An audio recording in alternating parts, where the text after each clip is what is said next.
friends, thanks so much for being here at Non-Toxic Home. I'm coming at you from our Non-Toxic Home. Today I want to share with you a little bit about the only sources of natural rubber latex in our home. Now, you may already be aware that our home was very specifically designed and constructed due to my medical needs. It literally saved my life, folks. It literally saved my life. And within a few days of moving in, I was able to eat again, which is pretty big for someone who didn't eat for over 8 months, right? Additionally, today is May 5th, 2020. We moved in May 25th of 2018, and I've only had to use an EpiPen once. Now, that doesn't mean that I'm automatically healed. Just because I've only had to use one EpiPen doesn't mean I can go anywhere. I haven't left our property in almost a year. And it also doesn't mean I'm all better, because I'm not. Not even close. Yes, I am getting better, and I'm able to do the dishes now, and I'm able to take care of chickens, and I'm able to take care of our cats, and my husband doesn't have to bathe me anymore. But some days I still only go to the bathroom and take a shower, maybe, and go back to bed, and that's it. I'm still improving regardless. So the latex that's in our home is very limited. The building materials that were used were very carefully sourced, carefully sourced and investigated very closely. Now, we don't have any engineered wood here because almost all engineered wood, which includes plywood, OSB, those sorts of products, almost all of them contain natural rubber latex. And of course, I have a latex allergy, so that's a problem. Now, most people, when they build a new home, if they have a latex allergy, they won't have to go to that extreme, but I did. Another common source of latex in building materials is in the insulation. Even in sheep's wool insulation, would you believe it? Almost all sheep's wool insulation includes natural rubber latex. I'm not talking about contamination, folks. I'm not talking about the fact that they use latex gloves in handling the wool. I'm talking about actual natural rubber latex added to the wool. Isn't that insane?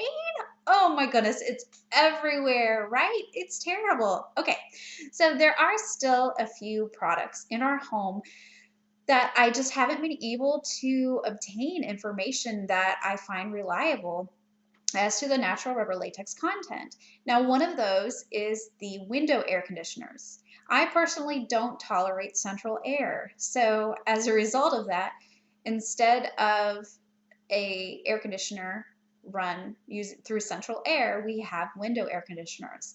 Now, inside those window air conditioners is styrofoam, and most styrofoam has natural rubber latex added as a glue to help bind it together, or as a finish to basically seal it. And the styrofoam that's used in the air conditioners that we have, I don't know. I have tried and tried and tried from various brands, and I just go with what's best as far as my body goes. And that's the best I can do as far as that goes. I don't react to them, and I pray that I never do. So that's one source.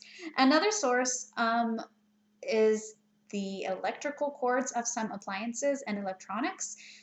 There's only a few that I haven't been able to vet. However, some of them I just wrapped in Reflectix foil tape, and then I regretted it because we have cats. And quite frankly, the foil tape, the edges of it, cat fur ended up sticking, and that's pretty gross. So I ended up throwing out some of the cords. However, if it's an electrical cord of something such as a stove or refrigerator, it may not be as much of a problem for you to cover that electrical cord with Reflectix tape if you have fur babies like we do.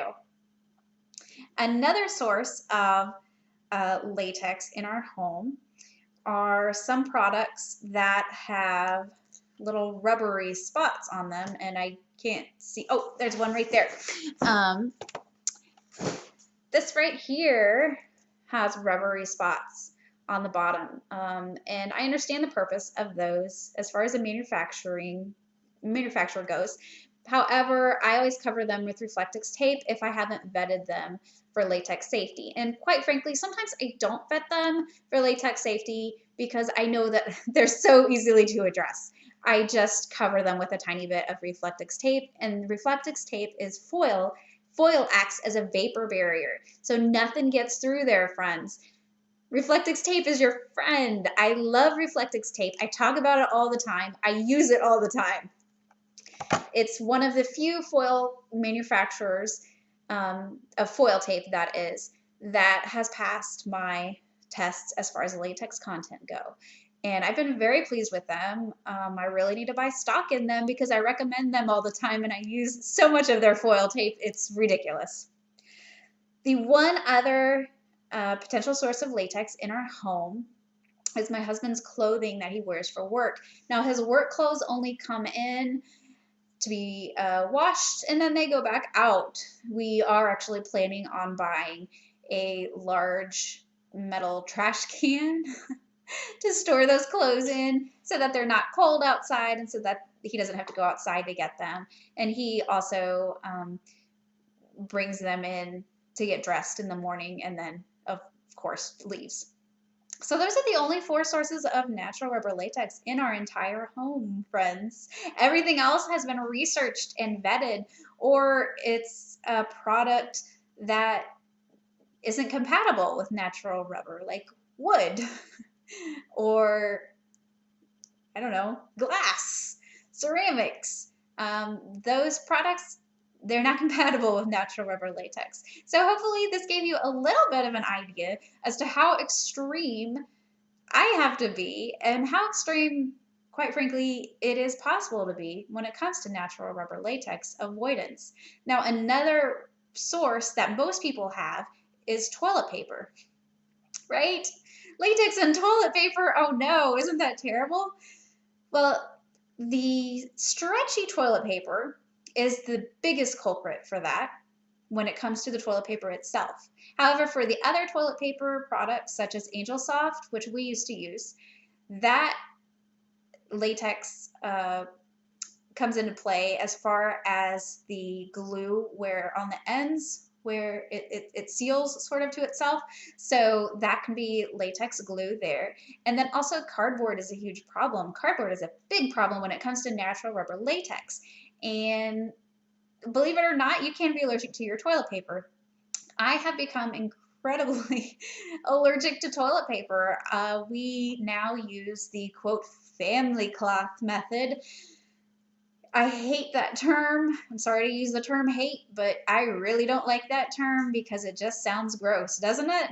But it's not. It's just like cloth diapers. It's not a big deal, really, and it's working phenomenally for us. It's incredibly safe for me, which is very important. I hope you got something out of this. Thanks for being here. Please like, subscribe, share with like-minded friends. Go check out our website. We've got gads of articles on there about latex allergy. Be sure to subscribe to our weekly newsletter so you don't miss posts. Thanks so much. Have a beautiful, blessed day.